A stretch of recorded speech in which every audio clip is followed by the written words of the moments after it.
అండి చిత్రాన్నం అంటారు, లేదంటే చింతపండు పులిహార అంటారు కదా. ఇది మనం నైవేద్యంగా కూడా పెట్టుకోవచ్చు దేవుడికి. ఎలా తయారు చేసుకోవాలో చూపిస్తాను. చాలా చాలా బాగుంటుందండి. ఇది ఎంత బాగుందో చూడండి. 1/2 కేజీ బియ్యం పోసి వండుతున్నాను నేను.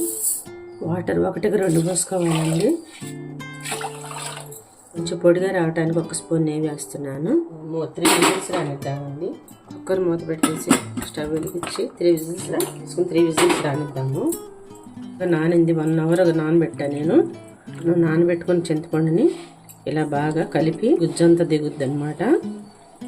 1 అవర్ పైన నానింది. ఇది పెట్టుకుని కొంచెం వేసుకుంటూ దీన్ని మనం ఎక్కువ కూడా చేసి పెట్టుకోవచ్చు. చాలా రోజులు నిల్వ ఉంటుంది. ఇలా చిల్లులు గరిటెలు కానీ దీంట్లో వేసుకుని, లేదంటే మీరు కుక్కర్లో అయినా ఉడకబెట్టి మిక్సీ వేసేసుకోవచ్చు. అలా కూడా తీసుకోవచ్చు మనం. ఇలా వస్తుంది అనమాట గుజ్జు. ఇలా రావాలి. వీలైనంత వరకు చిక్కగానే తీసుకోవాలి. వాటర్ మరీ ఎక్కువ పోసేయకూడదు. మనం ఎక్కువ పోసిన కొద్దీ చాలాసేపు ఉడుకుద్ది అనమాట.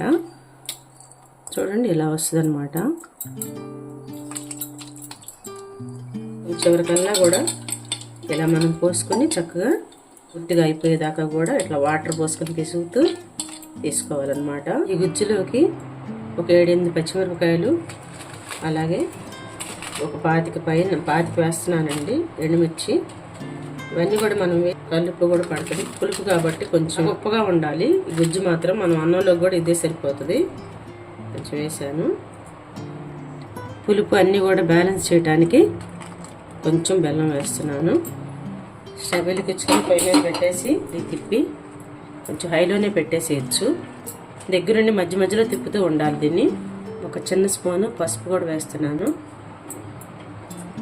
మిరపకాయల్లోకి పులుపు అంతా కూడా చేరదు. ఉప్పు కారం అన్నీ కూడా పులుపులోకి మిరపకాయల్లోకి అలా వెళ్తుంది. చిక్కబడేదాకా అట్టు పెట్టుకోవాలి. దీని మీద ఆయిల్ వేస్తున్నాను.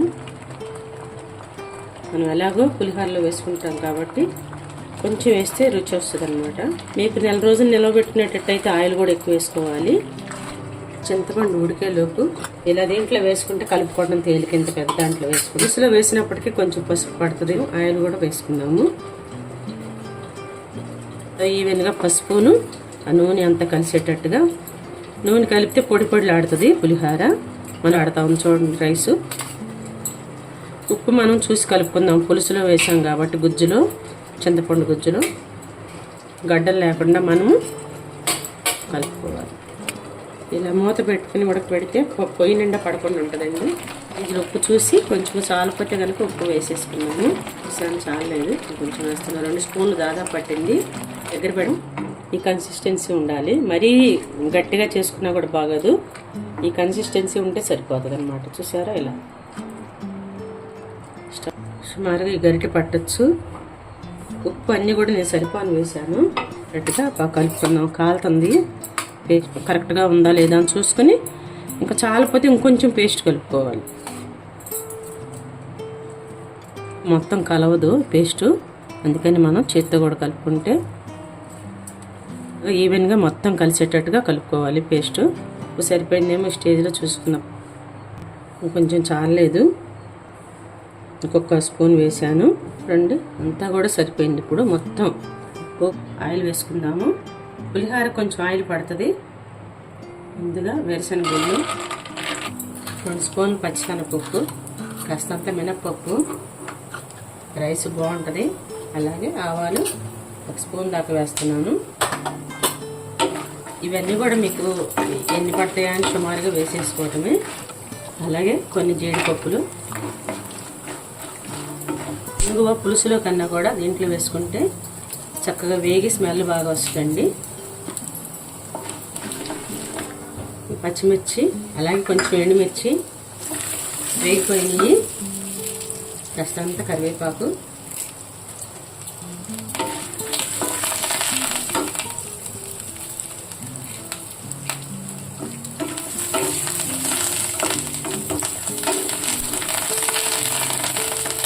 అన్నీ కూడా కలర్ బాగా రానిచ్చి పులిహోరలో పోసేసుకుందాము. అది కూడా మనం పులిహోరలో పోసేసుకొని కలిపేసుకుందాము.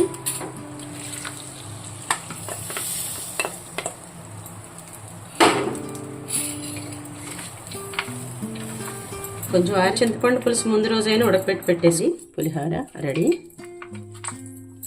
చూడండి సరిపోయింది. ఉప్పు, కారము, పులుపు, నూనె అన్నీ సరిపోయింది. చాలా చాలా అద్భుతంగా ఉందండి. మీరందరూ కూడా చేసుకుని ఎలా ఉందని చెప్పి కామెంట్ పెట్టండి. రేపు దసరా వస్తుంది కాబట్టి దసరాకి అందరూ కూడా చేసుకుని అమ్మవారికి నైవేద్యం పెట్టుకోండి. రెడీ అండి పులిహోర. అన్ని పండుగలకు కూడా ఈ పులిహోరని చేసి నైవేద్యంగా పెట్టుకోవచ్చు. చాలా చాలా ప్రీతిపాత్రమైనటువంటిది అన్నమాట దేవుడికి. అందరూ కూడా చేసుకు తిని కామెంట్ పెట్టండి. మీకు నచ్చితే మీ ఫ్యామిలీ మెంబర్స్కి అందరికి కూడా షేర్ చేయండి. థ్యాంక్ యూ సో మచ్ అండి.